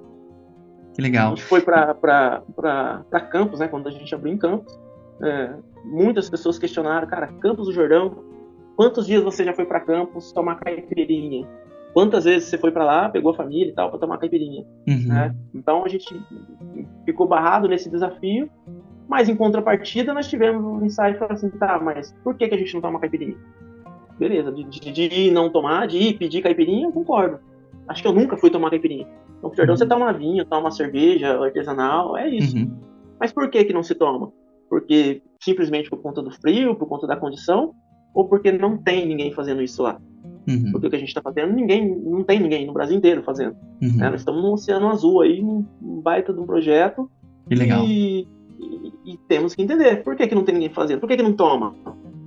E aí, para nossa surpresa, foi muito bom o mês de teste lá, de julho. Assim, quando eu falo em muito bom, em se tratando da aceitação e consumo do povo. Do retorno do cliente. Entender a proposta. Caramba, é uma rede de caipirinha gourmet, mas eu nunca vi isso. Tem máquina para bater. Nossa, tem dosagem. Nossa. Então, assim, esse encanto pela proposta essa experiência tem sido muito boa, né, para fazer essa validação, né, do negócio. Legal. Então, a gente está vivendo hoje uma nova experiência, para tocar tudo isso, né? Eu tive que dispor de tempo. Aí você falou do restaurante, então eu tive que dispor de tempo, né? O restaurante foi um laboratório da Caipirarte, onde ali eu desenvolvi quase 40 sabores. Eu lembro, né? eu lembro. E foi um laboratório, um teste, né? Sempre fazia coisa nova, sempre experimentava. E aí a gente viu que tem potencial um negócio para se tornar, né, uma rede, uma franquia, porque é um tipo de negócio que não tem no mercado, né? E é enxuto também, né, Wagner? Eu trago muito enxuto. É bem enxuto, né? Enxuta, muito acessível, muito enxuto, né? Se tiver um lugar de fluxo, o ROI, né, é rápido. O payback, cara, é sensacional, né? Legal.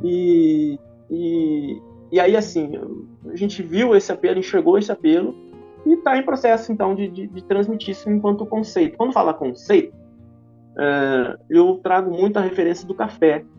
A gente pegar o café há 10 anos atrás, a gente ia numa padaria tomar café. Vamos tomar café? Vamos na padaria. Né?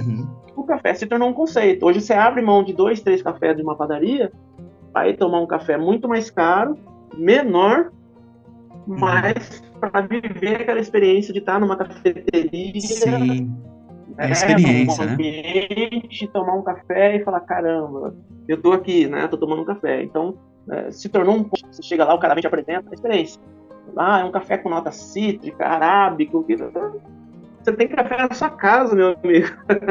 Mas É, você tá indo lá viver essa experiência, né? Eu acho sim. que a Caipirarte, né? A Caipirinha Gourmet, parte desse princípio aí de levar essa proposta de experiência e conceito. Legal, que bacana. E tem a ver com cultura também, né? Você trabalhar com a cultura Sim, aqui, nossa, pode falar. a inserção cultural da caipirinha, a inserção cultural da caipirinha é fantástica, né? A caipirinha nasceu, as primeiras receitas da caipirinha nasceu primeiro da gripe espanhola, né? Era a versão que se tinha de 1918, né? Com a gripe espanhola. Então lançou aí a receita para combater os sintomas. Mas em 2012 foram reformar um casarão em Paraty e descobriram um acervo de prestação de conta de 1856. Olha. E numa dessas prestações de conta estava a compra de cachaça, limão e açúcar, porque a água estava contaminada. E isso era feito uma ração para combater o sintoma de uma cólera que estava hospedada no rio.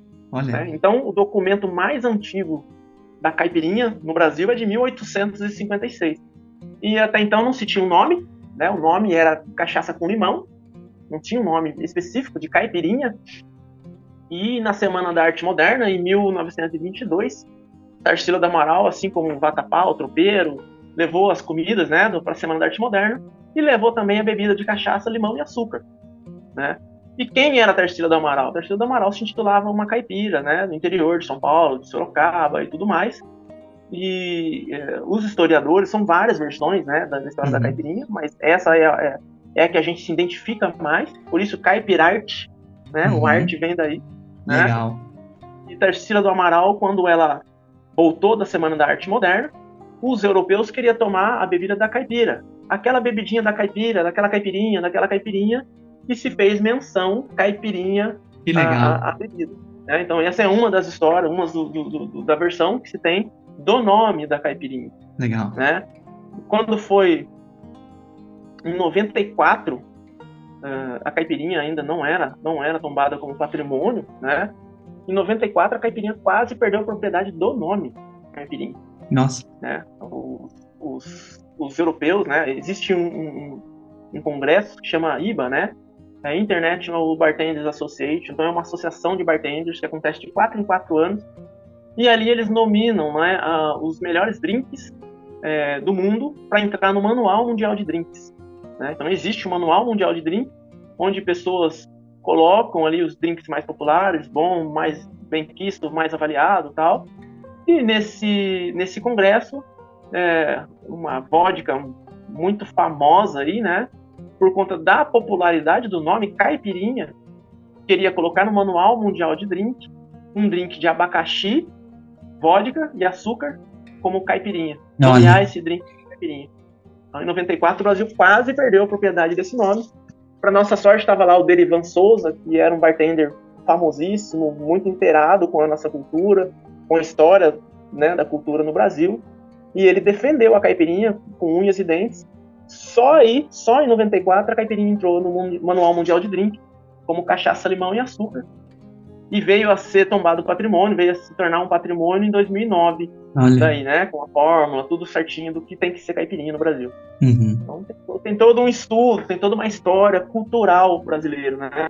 E assim, é incrível saber assim que a defasagem da cultura brasileira é muito grande, né? Porque hoje, se você for na Alemanha e pegar um alemãozinho de 7, 8 anos aí e for falar com ele de cerveja, ele te faz entrar embaixo da mesa. Porque a família já cresce com aquilo ali, já cresce com pessoas trabalhando, fazendo cerveja artesanal, o impacto social, cultural, econômico naquela cidade, naquela região. Né? Assim acontece em Portugal com vinho. Pega um portuguesinho lá de 7, 8 anos e pergunta para ele se ele sabe a história do vinho. Ele traz aquilo de trás para frente. Né? Já o Brasil conotou a cachaça ou o produto como um produto amaldiçoado, um produto que é para pingaiada, que é para desgraça. E como todos os outros destilados, bebida alcoólica, realmente tem o seu impacto, não é pequeno, né? Na sociedade, como uma coisa maléfica, mas dá para tirar volto de novo, como tudo na vida, né? Como tudo na história aí. Não há algo de tão mal que você não consiga encaixar algo bom ou que você não consiga aproveitar, né? Com consciência, e essa é uma proposta da Caipirarte. Legal. E é uma mudança de conceito, uma mudança de cultural, né? Quando a gente fala em abrir uma casa de caipirinha, cara, todo mundo arremete a um bar, ou a um restaurante, ou a um lugar que fica aquela turma pingaiada lá, que vai para beber cachaça, e fica ali, não consegue assimilar que isso pode, de fato, se tornar um negócio, né? Onde a pessoa pode ir, de repente, tomar 2, 3 caipirinhas, ter um conceito, conseguir ser social, né? Ela não vai ali para beber uma cachaça e voltar inconsciente para casa, para voltar fazendo... É lógico que para algumas pessoas isso pode ter um impacto ou a consequência negativa. Mas aí é muito pessoal, né? Não é que para todo mundo, né? Esse conceito é para todo mundo, né? É o lance de consciência mesmo, né? Então o que a gente faz é isso. Até tem uma colega nossa, ela é de Paraty, a Duda, e ela faz um trabalho fantástico com as crianças. Em Paraty tem dezenas de alambiques perdidas no meio da mata, porque ali era uma rota de transporte, né? De cachaça, café, saía tudo por ali, e lá tem um monte de alambique perdido, e ela faz o quê? Ela leva a criançada para entender a história, o impacto cultural e econômico para a cidade de Paraty, né? Hoje vive-se em Paraty, assim, em parte cultural, o evento mais esperado é o Festival da Cachaça, né? Então, a criança, ela desenvolve com essa cultura, é cultural, é regional, o impacto negativo, mas o positivo também da produção, quantas pessoas trabalham na fábrica, quantas pessoas emprega, pelo menos ali de 1 a cada, sei lá, 10, 20 pessoas tem uma ligação direta com as alambiques e produtoras de Paraty. Então, tem esse impacto econômico na cidade também. E ela faz esse trabalho lá. Então, eu acho assim que essa inserção cultural, entender o produto, entender o que a gente tem de melhor e valorizar, né? Sempre é tudo assim, é de qualquer jeito, é porque é Brasil. E não, a gente pode ter um produto. A nossa cachaça lá fora, ela fica em prateleiras onde se tem os melhores uísques do mundo, os melhores rums do mundo, gin do mundo. E ali está a nossa cachaça. E quando chega aqui, a gente faz pouco caso de que... Tem mais valor lá do que aqui, né? Mais do que aqui. Né? Talvez é esse ponto aí, Wagner, que você vai precisar atuar firme com a Caipirarte, nessa mudança de conceito, nessa mudança cultural. E por que não, né? Por que não? Sim. Porque se for feito bem feito, nossa, vocês vão ter um sucesso, um futuro aí com grande sucesso aí, com certeza, né? Porque quando você muda o conceito e cultura, né? Eu tenho comigo que o sucesso, né? Hoje eu estava pensando sobre isso, né? Mas o sucesso é a pessoa bem-sucedida, né? As pessoas bem-sucedidas, você ser um bem-sucedido, quer dizer que você teve o sucesso, buscou o sucesso através daquele percurso que você correu, né? O sucesso é consequência do percurso que você correu. E o bem-sucedido, ele teve a coragem e a disposição para fazer aquilo que o mal-sucedido não teve, né? Ou não tem, né? E quando se fala em bem ou mal-sucedido, né? De repente a pessoa está ouvindo aí e vai falar, caramba, mas então eu sou um mal-sucedido, né? Mas o sucesso é muito relativo, né? De repente você ter as suas conquistas e ter seu carro, ter sua casa e ter sua vida tranquila, isso para você é ter sucesso. E tá tudo certo. Então é muito relativo, né? O que é sucesso? Sucesso para mim é eu ter a minha vidinha simples aqui, viver e ter isso aqui, tá bom. De repente o sucesso para o outro é impactar positivamente a vida de pessoas. O sucesso do outro é ter reconhecimento. O sucesso do outro de repente ter notoriedade sobre o seu produto, sobre a sua história. Então o sucesso ele é muito relativo, né? A sociedade impõe que o sucesso, para você ter o sucesso, ser o sucedido, bem sucedido, você precisa do resultado financeiro, e nem sempre. Nem sempre você tem que ser o milionário da jogada, o cara que é rico, podre de rico, para obter esse sucesso. Você obtém sucesso quando você sai de um histórico que tudo podia dar errado na sua vida, e você batalha, trabalha, vence e ganha seu dinheiro honestamente. Isso é ter sucesso, né? De repente, isso já basta, o seu sucesso. Olha o seu histórico lá atrás. De repente, você já é um campeão hoje com a vida que você tem. Sem dúvida. Então, o sucesso, ele é muito relativo. E eu acredito que seja isso. A pessoa bem-sucedida, a pessoa que obteve sucesso, foi aquela que teve coragem de fazer o que aquele que é mal-sucedido ou que não está satisfeito com nada não teve. Legal. Né? Quando fala aquele que reclama, ou vítima, a pessoa que tem sucesso, ela teve coragem para fazer aquilo que aquele que só reclama não fez. Aquele que só acha ruim das coisas não fez. Porque quem está fazendo, ele está obtendo o sucesso dele. Né? Aquele que está fazendo, que está direcionando a vida. Cara, mas eu vou ter que limpar chão, eu vou ter que fazer faxina. Aquele ali que faz aquilo com honra e busca fazer, né, dignamente, tendo o objetivo do seu propósito, aquele ali ele está tendo sucesso, muito mais sucesso do que aquele que está fazendo, reclamando, pô, vou ter que fazer isso aqui de novo. Cara, mas poxa vida, que serviço ruim, que situação difícil, enfim. Esse cara, né, ele está deixando de fazer o que aquele que está buscando sucesso lá está fazendo. Então eu vim pensando muito sobre isso, né? A pessoa bem-sucedida é aquele que tem a capacidade e a coragem de fazer coisas que a pessoa mal-sucedida não quer fazer, não faz, acha desnecessário, acha desgastante, acha que é muito trabalho para pouco retorno, acha que nunca vai dar certo, acha que é muito difícil a minha vida dar certo. Às vezes a pessoa até tem uma condição financeira boa, mas não é bem-sucedido. Não sei se você que tá aí consegue entender. Sim, né? sim. Deu para entender, sim. O ser bem-sucedido não diz respeito somente ao dinheiro. Sim. Não é uma ligação só com o dinheiro. Né? Mas cara, eu venci, eu dei conta, eu superei os desafios, eu mudei a rota do caminho, eu mudei a rota no meio do caminho para chegar no mesmo objetivo, eu me desafiei, eu tentei, eu tô aqui, eu tô tentando, eu tô indo em frente, eu tô seguindo, eu tô persistindo. Esse é o cara que quer ser bem-sucedido ou que já obteve sucesso. Às vezes só não veio o resultado. Né? Legal. Caramba, parece que a minha vida não dá certo. Você tá indo, tá tentando, tá tudo certo, tá com motivação. Tô. Vai vir. Você já é bem-sucedido. Né? O dinheiro é questão só de tempo. Uma hora isso vai ter que acontecer. Né? Eu penso dessa forma. Né? Legal, Wagner. Legal. Ô, Wagner, a gente já indo pro nosso finalmente aqui no bate-papo, né? Se tivesse mais tempo, eu ficava aqui conversando, tem muita coisa para explorar, tem muita coisa que eu não consegui explorar ainda, mas por questão de tempo, infelizmente, não dá, né? Quero fazer últimas 3 perguntas para você, tá? Legal. Para você, pensando daqui 5 anos, né? Já que a gente está falando de sucesso, o que precisa acontecer com a Caipirarte para você sentir que teve sucesso, que o negócio teve sucesso, pensando nessa filosofia sua? Cara, eu espero que daqui a 5 anos a gente tenha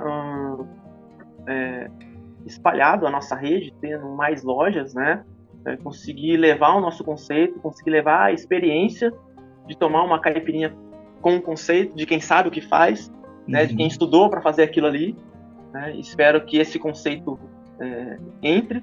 Né? A gente não vê hoje dificuldade em apresentar isso, porque quem olha o projeto e experimenta fala, uau, né? Os feedbacks são extremamente mais positivos do que negativos por conta da proposta, né? Raramente alguém vai tomar uma caipirinha para reclamar da vida, né? Vai tomar caipirinha porque quer ficar de bem com a vida, quer estar de boa, quer ficar, né? Então o produto é bom, a proposta é boa. Então eu vejo a Caipirarte daqui 5 anos nesse formato. Né? É o que a gente busca, é o que a gente está trabalhando para acontecer, né?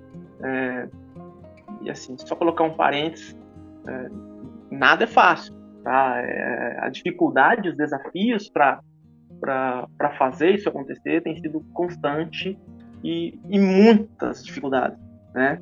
Com tudo, com a parte financeira de investimento, com a parte eu vejo assim que o despojar-se de tempo, ter tempo para cuidar disso, Isso faz você ter insegurança. Será que eu estou gastando tempo no negócio certo?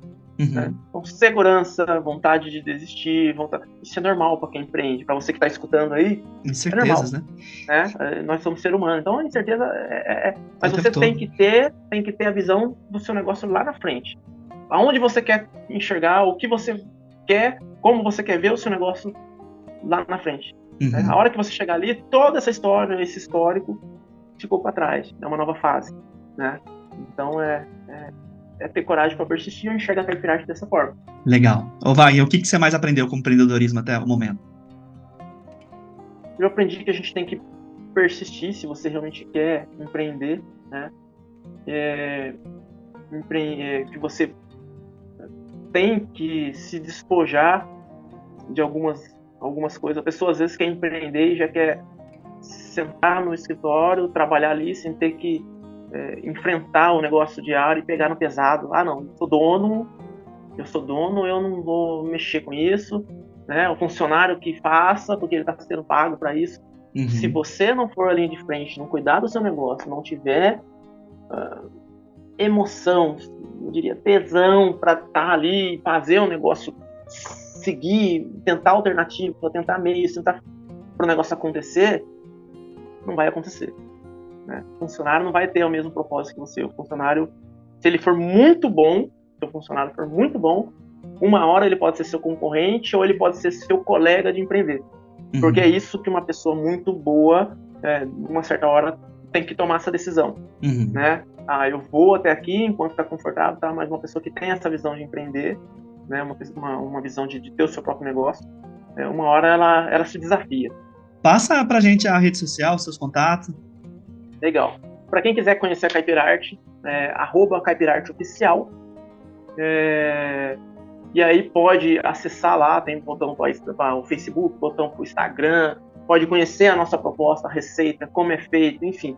Tem todo um histórico bem bacana lá, né, no nosso Instagram, é bem completinho. A nossa loja fica ali no Parque Capivari, a nossa estação, né, do lado do lago ali. Quem quiser conhecer também, experimentar, chegue lá. A unidade de loja, tá? Essa operação de loja física talvez mude agora para essa temporada, né? Ela vai no formato de estação, porque deu muito certo lá em Campos. Legal. Então talvez a gente tenha que se adaptar ao mercado, né? Não desistir, não fechar, mas tentar se adaptar. Perfeito. Né? Novos caminhos, e isso talvez a gente faça, né, em Ubatuba para a temporada agora. Legal. E estamos em processo de expansão, cara, tá? Estamos seguindo aí, em breve aí vai ter mais locais aí com a Caipirarte. Que bacana. Quero conversar com você lá na frente lá para ver tudo isso também. Sensacional, legal, legal. Ô Wagner, última pergunta aqui. Para essas pessoas que têm o sonho de ter um negócio próprio também, que quer seguir esse caminho, que dica que você dá para essas pessoas? Eu diria que ninguém nasce pronto, né? Ninguém nasce pronto.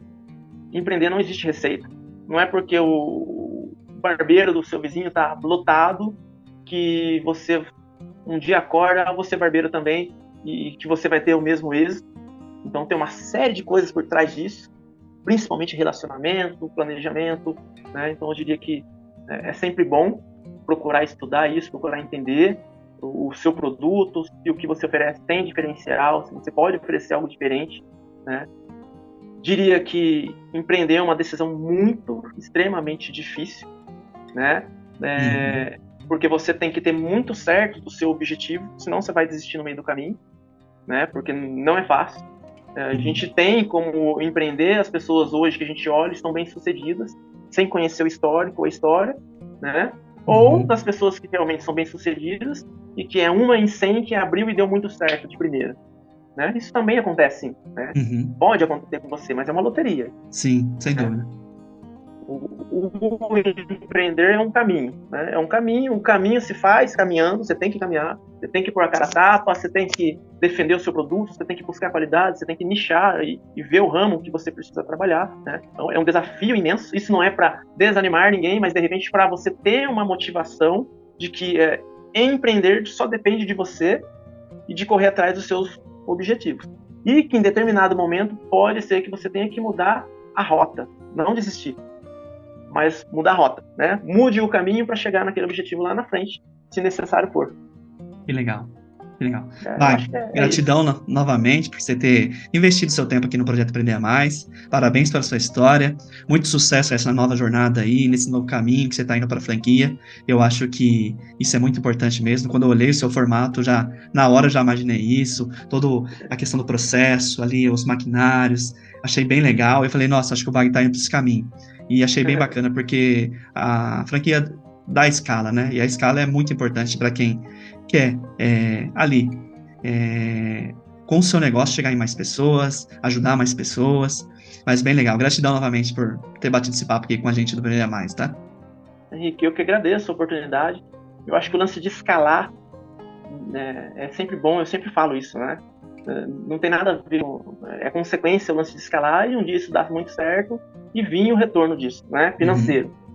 Mas o escalar é acreditar que o seu produto seja tão bom ao ponto de conseguir levar a oportunidade de mais pessoas Para mais conhecerem, pessoas, para né? mais famílias, né?